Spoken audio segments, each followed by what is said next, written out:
सर्वेभ्यो नमः। देववाणी संस्कृतं यूट्यूब चलदृश्यं प्रति भवतां भवतीनां च हार्दं स्वागतम। मित्रों, आज हम महर्षि पतंजलि प्रणीत व्याकरण महाभाष्यम की 12वीं कक्षा को पढ़ेंगे। निरंतर हम आपको व्याकरण महाभाष्य की कक्षाएं पढ़ा रहे हैं और आगे भी संपूर्ण महाभाष्य ग्रंथ को, जिसको आप अन्यत्र कहीं भी नहीं पढ़ सकते हैं, केवल देववाणी संस्कृतम यूट्यूब चैनल पर ही आपको यह संस्कृत भाषा का प्रौढ़ ग्रंथ पढ़ने के लिए प्राप्त हो सकता है। इसलिए मित्रों, संस्कृत भाषा के प्रचार प्रसार के लिए यह कार्य किया जा रहा है। आप अधिक से अधिक लोगों को देववाणी संस्कृतम यूट्यूब चैनल से जोड़िएगा, जिससे वो भी संस्कृत भाषा के महत्व को सीख सके।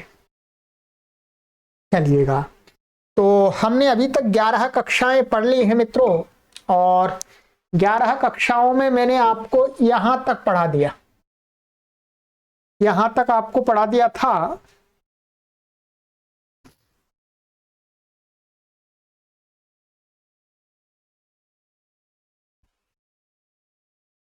ये कक्षा में मैंने आपको ये पढ़ाया था कि अवाग योग विदेव अथ यो वागवित विज्ञानम तस्य शरण।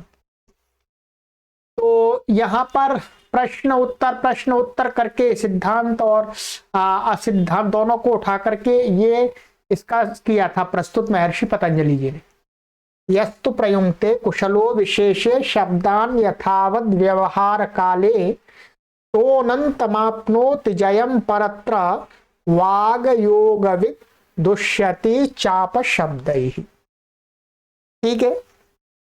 और सबसे बड़ी परेशानी क्या खड़ी हो गई थी कि जो असिद्धांत पक्षी जो सामने जो सुनने वाला था, उसने क्या है, ये वाला वाग योग विद ये इसके साथ लगा दिया था, जो कि किसके साथ लगना था, वाग योग विद आपनोति के साथ लगना था।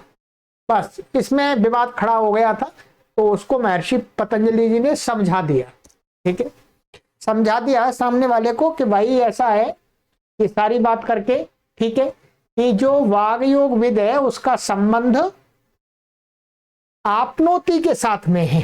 ठीक है, और हमें वाग योग विद का अध्याहार करना पड़ेगा, अपनी तरफ से लगाना होगा। ये संस्कृत में नियम है, ये यदि कर्ता नहीं है क्रिया का, तो कर्ता का वहां पर प्रसंग के अनुसार अध्याहार कर लिया जाता है। ठीक है। अब जिसने जो शंका उठाई थी कि भाई ये तो ऐसा है, तो वही व्यक्ति अब महर्षि पतंजलि से प्रश्न कर रहा है। कहता है, ये आपने श्लोक हमको बताया व्याकरण को पढ़ने के लिए कि व्याकरण पढ़ना चाहिए। सबसे पहले ये बताओ, ये जो आपने श्लोक दिया, ये है कहां का? क्या ये है कहां का श्लोक? कहीं ऐसा तो नहीं आपने अपनी तरफ से बना दिया हो? ठीक है भाई, संस्कृत के विद्वान श्लोक तो झट से बना देते। तो महर्षि पतंजलि जी से पूछ रहा है कि पुनरिदम पठितम। महाराज जी ये बताओ, ये श्लोक है कहां पढ़ा गया है? वह पुनः इदम माने यह श्लोक कहां पढ़ा गया है, ये जो वाक्य आपने बोला है? तो महर्षि पतंजलि उत्तर देते हैं, भ्राजा नाम श्लोकाः। कहते हैं ये भ्राजा नाम के श्लोक हैं, कोई ग्रंथ हुआ है जो वर्तमान में उपलब्ध नहीं है। उस समय महर्षि पतंजलि के सामने था, का मतलब मुगल काल में नष्ट हो गया, जला दिए गए बहुत सारे ग्रंथ आपको जैसा कि ज्ञात है। महर्षि पतंजलि कहते हैं भाई ये राजा नाम के श्लोक हैं, तो उसमें है। तो इतिहासकार भ्राजा नाम के श्लोक ये किसने लिखे, इसके बारे में ऐसी सूचना देते हैं कि ये जो भ्राजा नाम के श्लोक हैं, ये आचार्य कात्यायन जो वार्तिककार है, जो वार्तिककार हैं उन आचार्य कात्यायन ने कुछ भ्राजा नाम के श्लोक लिखे थे, क्योंकि महर्षि पतंजलि जी मुख्य रूप से यहाँ इस महाभाष्य के अंदर आचार्य कात्यायन के वार्तिकों का ही व्याख्यान करेंगे, कर ही रहे हैं। तो कहते हैं कि ये वास्तव में भ्राजा नाम के श्लोक कहाँ के हैं? आचार्य कात्यायन के द्वारा प्रणीत है, जो वर्तमान में उपलब्ध नहीं है। तो कहते हैं महर्षि पतंजलि ये भ्राजा नाम श्लोक, ये भ्राजा नाम के श्लोक है, भ्राज ग्रंथ है, उसमें ये पड़े हुए हैं, ठीक है, वहां से लिए मैंने, ठीक है। तो कहते हैं, वो प्रश्नकर्ता कहता है किम चा भो भाई, क्यों भाई श्रीमान जी, क्यों श्रीमान जी, ऐसा इसका अर्थ ऐसा निकल के आएगा, क्यों श्रीमान जी, श्लोका अपि प्रमाणम, भाई हमने तो सुना था मंत्र प्रमाण होते हैं, ठीक है, श्लोक भी प्रमाण होने लगे क्या? श्लोक कहां से प्रमाण? आप प्रमाण के लिए कोई मंत्र दे सकते हैं, ठीक है, किसी ऋषि महर्षि का वचन दे सकते हैं, ये श्लोक आपने प्रमाण में दे दिया, व्याकरण पढ़ना चाहिए, क्या श्लोक भी प्रमाण है?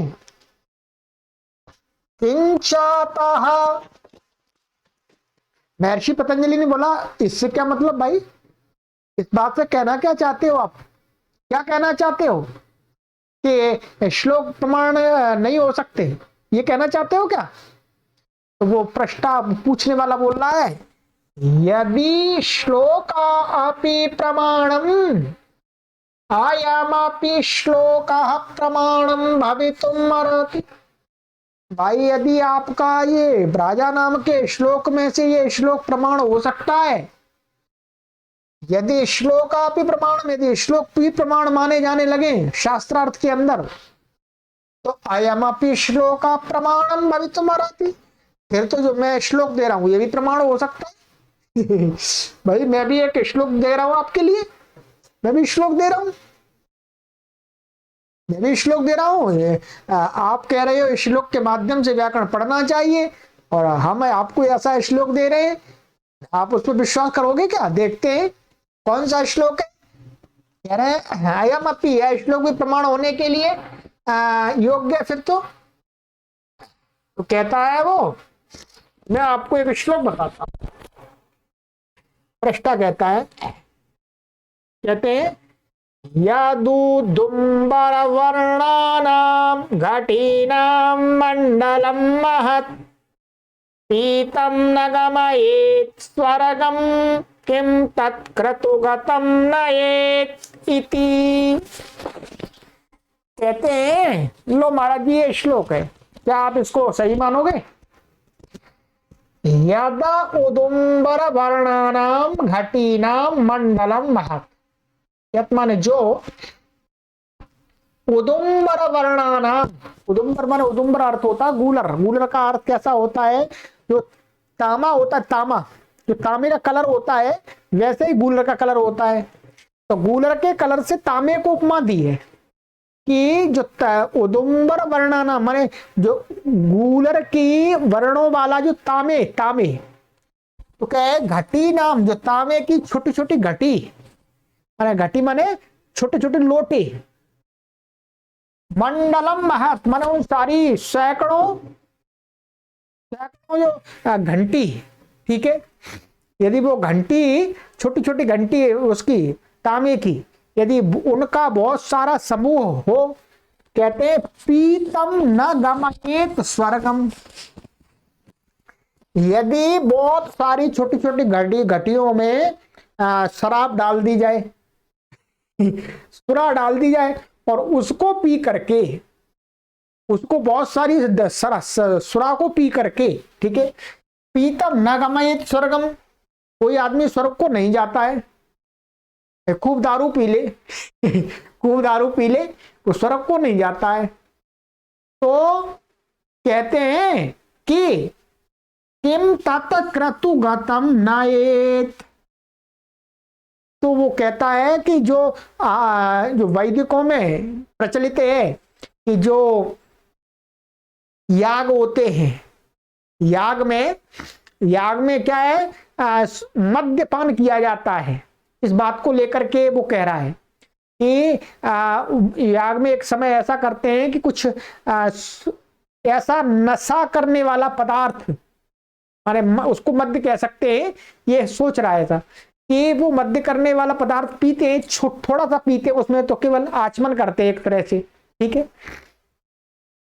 तो भाई उससे कैसे कोई क्रतुमन यज्ञ में पिए हुए उसको थोड़ा सा पीने से कहते हैं या करते समय कि अब स्वर्ग को जाएगा यजमान, यजमान कहाँ जाएगा, स्वर्ग को जाएगा, ऐसी भ्रांति तो है, ठीक है। तो कहते हैं यदि बहुत सारी सुरा पी करके यदि कोई स्वर्ग को प्राप्त नहीं होता, नशेड़ी आदमी, शराबी आदमी, तो थोड़ी सी यज्ञ में पीने से कहां चला जाएगा स्वर्ग को, कहां चला जाएगा स्वर्ग को, तो गलत बात है, नहीं जाएगा, नहीं जाएगा, ठीक है। ये ऐसा एक श्लोक उठा दिया, इसका वास्तव में विवेचन अभी हम पंडित युधिष्ठिर मीमांसक जी के शब्दों में देखेंगे, ठीक है। तो कहते हैं यद उदुम्बर वर्णानाम घटीनाम मंडलम महत पीतम न गमयेत स्वर्गम किम तत् क्रतुगतम नयेत इति। भाई बहुत सारी दारुओं को, बहुत सारी छोटी छोटी घटियों को, तांबे की घटी में यदि सुरा रख देंगे तो वो और ज्यादा नशा वाली हो जाती है, उसमें और ज्यादा नशा आ जाता है, ठीक है। तो इसलिए उदुम्बर वर्णा नाम माने तांबे की जो छोटी छोटी सी लुटियां उनका बहुत सारा समूह यदि कोई व्यक्ति पी जाता है तो भी स्वर्ग को नहीं जाता है, तो फिर वो यज्ञ में छोटी सी एक लोटी को पीने से कहां से चला जाएगा, झूठ बात है। कहते हैं, अब महर्षि पतंजलि जी कहते हैं प्रमत्त गीत एषा तत्र भवतः। आप यहां ध्यान रखेंगे महाभाष्य के अंदर भवान शब्द के पहले तत्र ला करके प्रयोग किया जाता है, क्या है, तत्र भवान, ये तत्र भवतः, तत्र भवतः ये षष्ठी का है, ठीक है। तत्र भवतः का हम हमेशा ये अर्थ इसमें होगा कि अरे श्रीमान जी, क्या तत्र भवान तत्र भवतः माने श्रीमान जी का, अरे श्रीमान जी का यह प्रमत्त गीत है, ये तो किसी पागल ने गा दिया है, किसी प्रमत्त ने ये श्लोक बना दिया है ऐसा, ठीक है। यस्तु अप्रमत्त गीता तत्प्रमाणम, जो अप्रमादी लोगों के द्वारा बनाया जाता है, चिंतन विचार पूर्वक बनाया जाता है श्लोक, वो प्रमाण होता है, ये प्रमाण नहीं होगा, ये तो किसी ने वैसे बना दिया है ठीक है। ये वास्तव में चारवाक मत के जो लोग हैं उन्होंने बना दिया है, ठीक है। चारवाक मत के जो लोग हैं उन्होंने ऐसा श्लोक बना दिया है, और ये क्योंकि वो यज्ञ की निंदा करते हैं, यज्ञ की निंदा भी इसलिए करते हैं, उनका भी उस समय करना ठीक था, क्योंकि उस समय जब चारवाक मत का उद्भव हो रहा था तब यज्ञ के नाम से बहुत बुराइयां फैल रही थी। जो वैदिक लोग थे यज्ञ के द्वारा भी बहुत सारे पाप करते थे, हिंसा करते थे, तो उसी काल में चारवाक मत का उद्भव हुआ है, ठीक है। तो कहते हैं कि ये तो आपका ये तो प्रमत्त गीत है, ये प्रमाण नहीं माना जाएगा। प्रमाण कौन माना जाता है, जो अप्रमत्त गीत होता है वो प्रमाण होता है। जो ब्राजा श्लोक है वो तो अप्रमत्त गीत है, अर्थात चिंतन पूर्वक महर्षि आचार्य कात्यायन लिखे, ठीक है, उनका इसलिए प्रमाण माना जाएगा, ठीक है। यस्तु प्रयुंक्ते, ये वाला प्रयोजन आपका यहां अच्छी प्रकार से इन्होंने समझा दिया। अब यहां पर मैं आपको विवरण बता देता हूं, ठीक है। ये मैं आचार्य वो पंडित युधिष्ठिर मीमांसक जी ने लिखा है, इसको मैं पढ़ के बताता हूं। ये आराम से स्वाध्याय की चीज है, इससे जुड़ी चीज है, ठीक है। विवरण देखिएगा। घटी माने छोटे घट कलश, छोटे छोटे, अतः उदुम्बर वर्ण वाली घटियों, छोटे छोटे घटों से तात्पर्य है ताम्र के छोटे कलशों से, ठीक है। ताम्र के पात्र में प्रायः दो पदार्थ रखे जाते हैं, जल अथवा मद्य।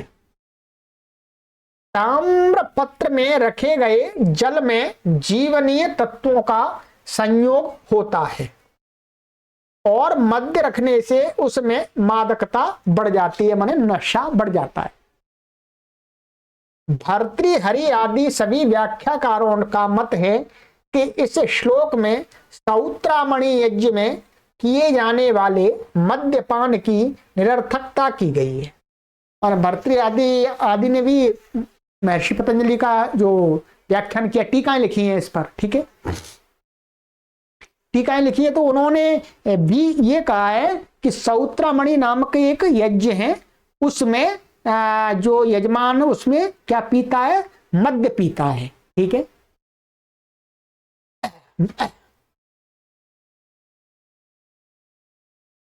हाँ, मद्यपान की निरर्थकता बताइए, अर्थात वहां मद्य यज्ञ में मद्यपान करने से कोई लाभ नहीं है, स्वर्ग नहीं जाते कोई भी।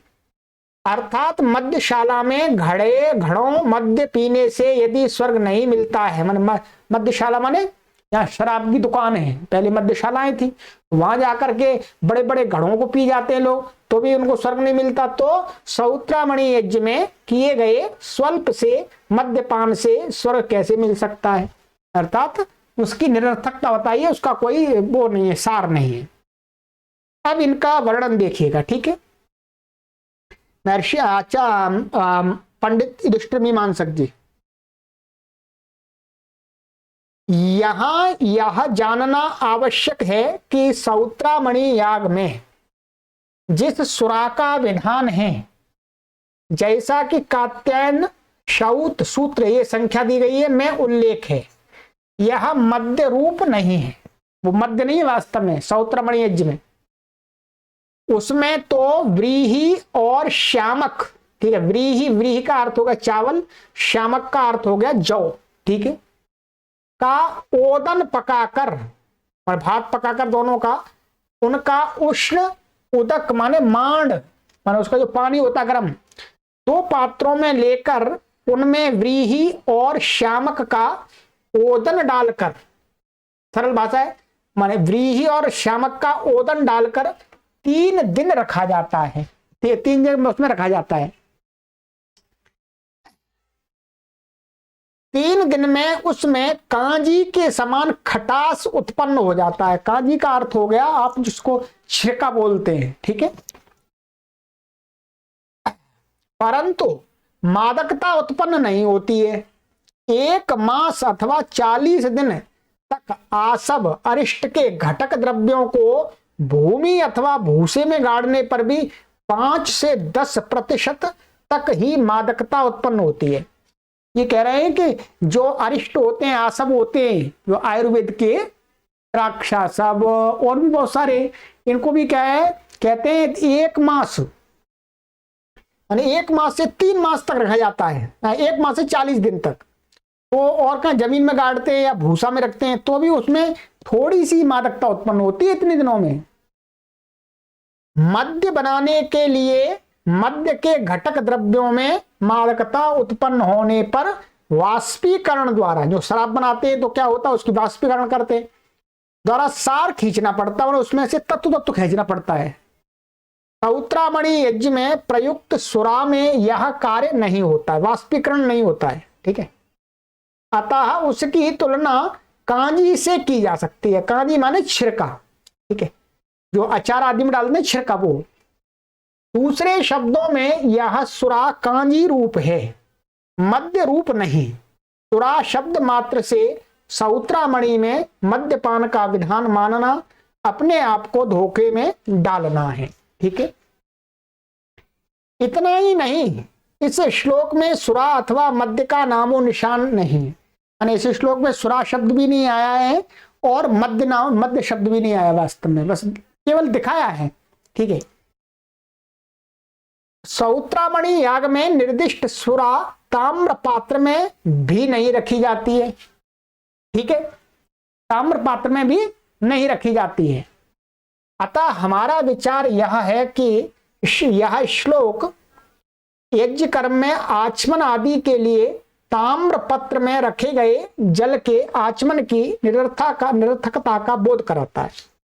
इन्होंने अपनी बात को बताया कि भाई ऐसा है कि जो ये बात वो कह रहे हैं, ये क्या है वास्तव में जो सौत्रमणि याग में जो तांबे के पात्र में आचमन के लिए जो जल रखा जाता है उसके विषय में कह रहे हैं। ठीक है, इन्होंने अपना बता रहे हैं। ठीक है, शब्दार्थ स्पष्ट है कि सैकड़ों ताम्र के घटों में रखे गए, ठीक है,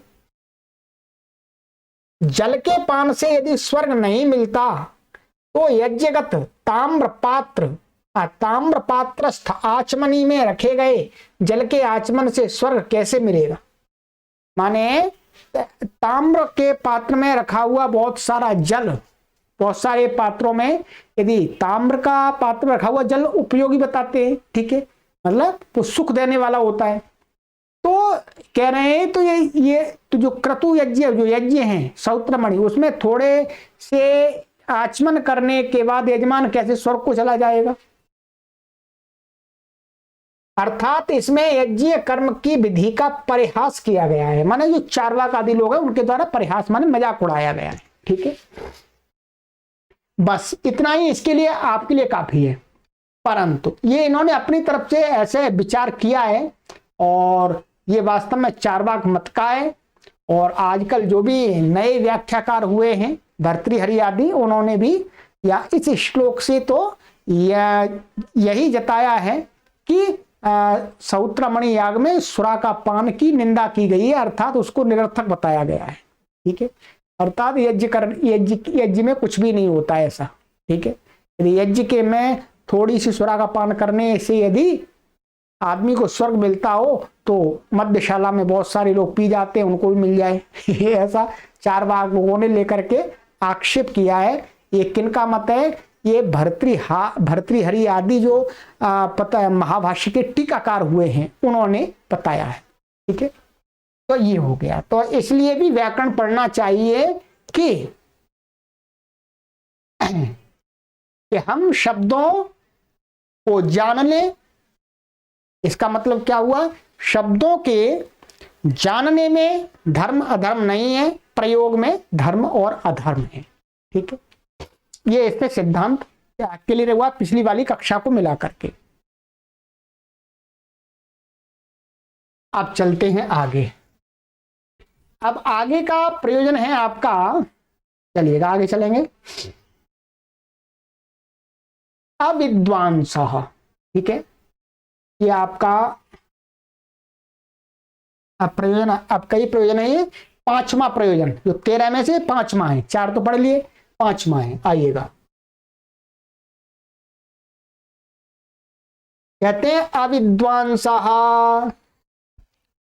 ये श्लोक है एक। अविद्वांसः प्रत्यभिधवादे नाम्नो येन प्लुतिं विदुः कामं तेषु तो विप्रोष्य स्त्रीष्विवाय महं वदेत्। ये श्लोक है। और आगे का अभिवादे स्त्रीवत् माँ भूमा इत्यध्येयम व्याकरण। ठीक है, सरल है, कठिन नहीं है। अभी बता देते हैं आपको। ये कह रहे हैं कि एक प्रयोजन ये है कि उस समय की बात बता रहे हैं। देखिएगा, उस समय की बात बता रहे हैं महर्षि पतंजलि के समय में, प्राचीन समय की, अर्थात उस समय की, कि महिलाओं को नमस्कार करने का, अभिवादन करने का अलग विधि थी और पुरुषों को अभिवादन करने की अलग विधि थी। ठीक, क्योंकि प्राय करके भारत में लंबे समय से ऐसा देखा जा रहा है कि ये पुरुष प्रधान रहा है। अब स्थिति बदल रही है। ठीक, अब स्थिति बदल रही है। पुरुष प्रधान ये देश रहा है, और पुरुष प्रधान यही देश नहीं है, प्राय करके सभी देश पुरुष प्रधान ही होते हैं। क्यों? क्योंकि ईश्वर के द्वारा पुरुष और स्त्री में जो शरीरों में निर्माण है, बुद्धि के स्तर से नहीं, शारीरिक बता रहा हूं मैं, तो शारीरिक निर्माण है, उसमें पुरुष को थोड़ा सा बलवान बनाया गया है। ऐसा नहीं कि हर पुरुष ही बलवान हो जाएगा, और हर स्त्री कमजोर हो जाएगी, ऐसा भी नहीं है। परंतु एक शारीरिक दृष्टिया, एक सामान्य तौर पर देखेंगे तो स्त्री और पुरुष के शरीरों को देखने से ऐसा प्रतीत होता है कि पुरुष का शरीर थोड़ा सा अलग होता है, थोड़ा सा उसकी क्रियाएं अलग होती हैं, स्ट्रांग होती हैं, और स्त्रियों क्रियाएं अलग होती हैं, होनी चाहिए। तो इसलिए कुछ ऐसी बहुत लंबे काल से चला आ रहा है कि यह पुरुष प्रधान व्यवस्थाएं बनी रही हैं, पुरुष प्रधान बनी रही हैं। बीच मध्यकाल में तो ऐसा भी समय आ गया था कि पुरुष प्रधान ने स्त्रियों की शिक्षा पर ही रोक लगा दी थी। बहुत गलत बात थी, ठीक है, बहुत गलत बात थी। इस बात को हम कभी समर्थन नहीं करते, क्योंकि कोई भी समाज में या किसी भी काल में कोई बुराई रही है तो उसको हमें सच से बताना चाहिए। और उसी बात का यहां पर भी दर्शन होता है कि ये पुरुष प्रधानता को दर्शाता है। और शास्त्रों के अंदर भी जो भी आपके ग्रंथ लिखे गए हैं, स्त्री को भी सम्मान दिया गया है, परंतु उसमें भी आपको पुरुष प्रधानता के दर्शन होंगे। पुरुष प्रधानता, क्योंकि ये कोई एक दिन की चीज नहीं है, ये लाखों सालों तक चल रही है ऐसी निरंतर, ठीक है। परंतु अभी कुछ समय से, माने 1-2 शताब्दियों से काफी परिवर्तन तेजी से हो रहा है, और ये परिवर्तन आगे भी निरंतर बढ़ता जाएगा। तो समानता अर्थात ऐसी बात नहीं है कि वैदिक संस्कृति आपको असमानता देती है, ऐसी नहीं है, परंतु जो नियम कानून उस समय बनाए गए, उस नियम कानून के दर्शन यहाँ पर हो रहे हैं। इस श्लोक के माध्यम से ये बताया जा रहा है यहाँ पर कि अविद्वांसः, व्याकरण हमको इसलिए भी पढ़ना चाहिए कि जैसे एक स्त्री को हम नमस्कार करते हैं,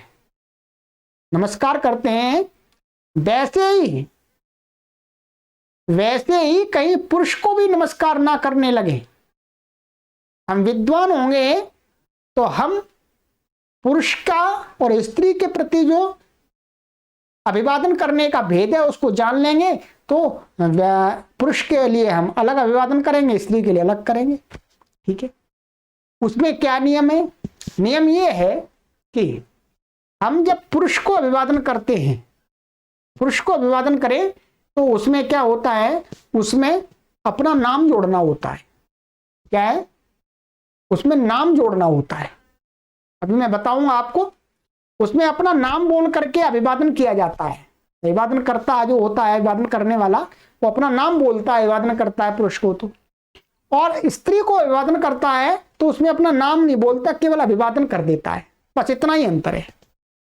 तो उस अभिवादन में भी क्या है, जो पुरुष को किया जाने वाला जो अभिवादन है उसको श्रेष्ठ बताया गया है समाज में, और स्त्री को सामान्य बताया गया है। स्त्री का जो अभिवादन है, आप नाराज मत होना जी, मैं तो इस पक्ष में नहीं हूं, मैं तो इसी पक्ष में हूं कि आप दोनों को समान अभिवादन करें, परंतु मैं तो केवल महाभाष्य आपको पढ़ा रहा हूं, इसलिए इसकी बात बता रहा हूं अभी, ठीक है। मेरा मानना नहीं है कि भाई स्त्री को आप अब प्रधान रखिएगा, पुरुष को प्रधान रखिएगा, नहीं। हम तो इस सोच वाले हैं कि स्त्री पुरुष कोई भी हो मनुष्य सभी समान है, ठीक है।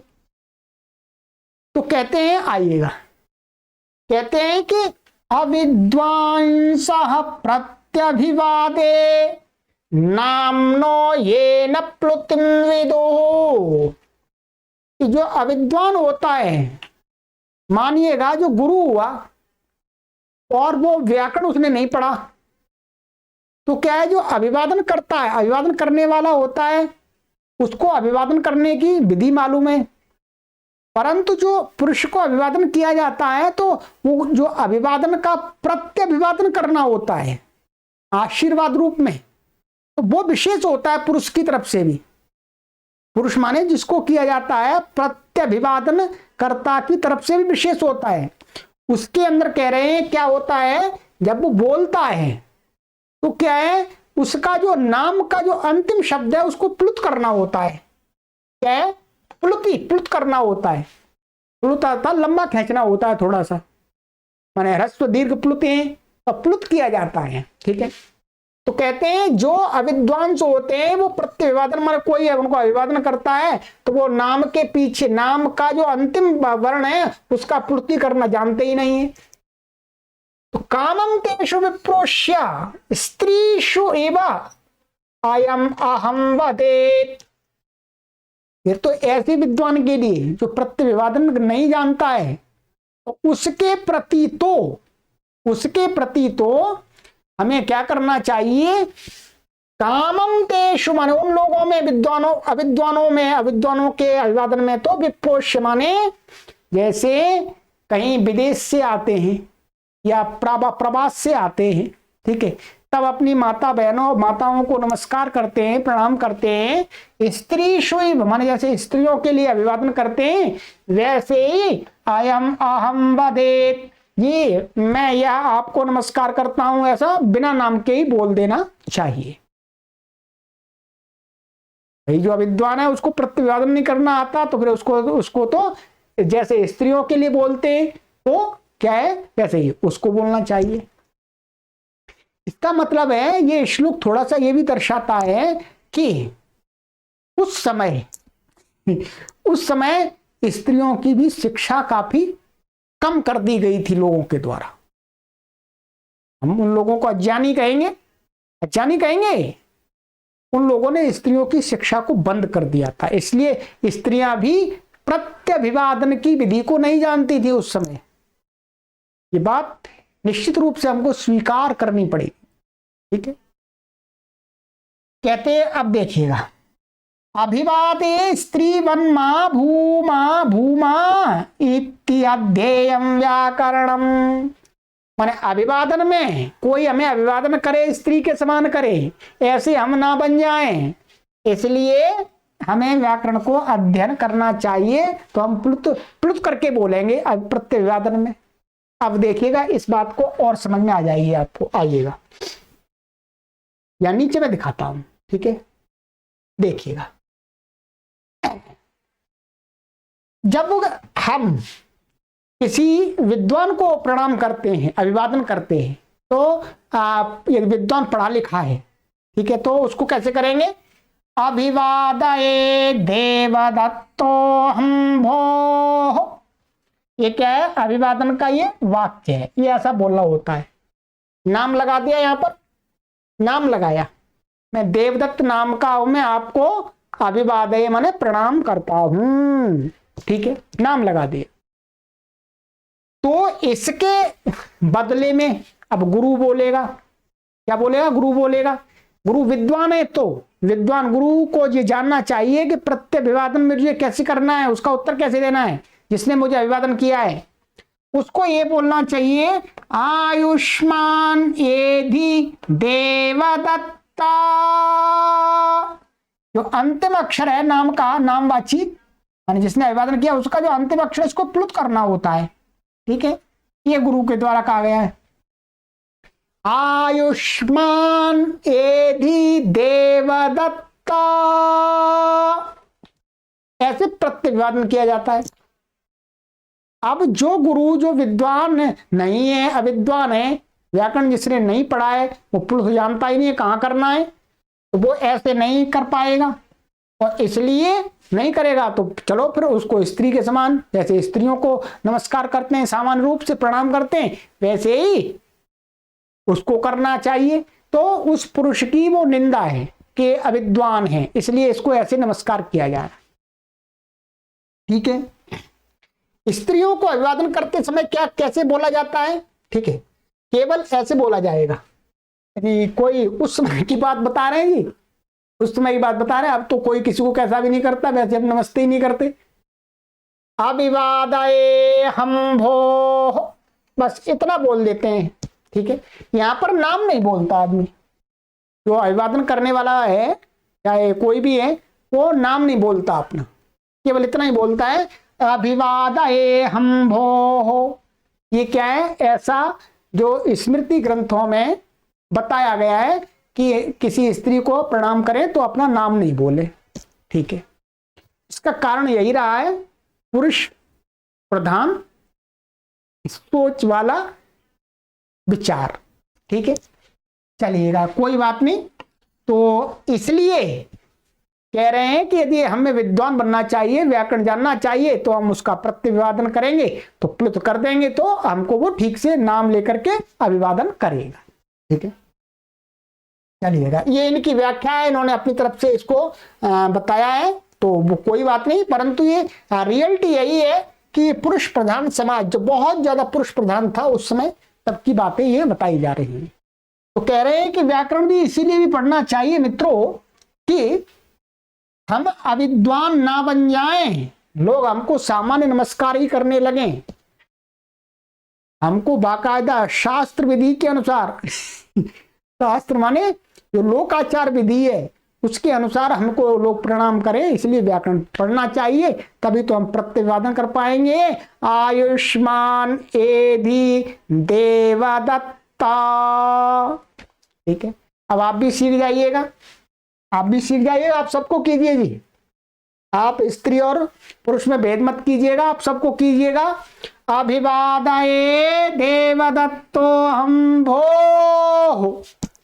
और स्त्रियां भी अपने जो भी उनको अभिवादन करे वो भी उत्तर दें, आयुष्मान एदि देवदत्ता।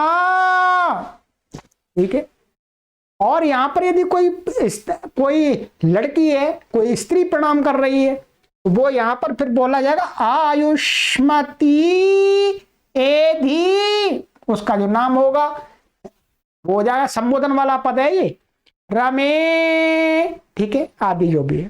चलिए, तो ये हमने आपका 5 प्रयोजन आपको पढ़ा दिए। ठीक है, अब आगे की कक्षा में आपको पढ़ाएंगे इसका 6वां प्रयोजन। ठीक है, विभक्ति वाला, विभक्तिम कुर्वन्ति, ये इसका 13 प्रयोजनों में से 6वां प्रयोजन पढ़ेंगे। ठीक है, आपको बहुत सारी इसमें, मैंने आपको शुरू में बताया था कि इसमें आपको इतिहास की जानकारी भी मिलेगी, उसमें भारतीय संस्कृति कैसे थी उसका भी दर्शन होगा। ठीक है, चलिएगा, आगे की कक्षा में मिलते हैं, और आप इसको मनोयोग से पढ़िएगा तो आपको बहुत आनंद आएगा। सर्वेभ्यो नमः।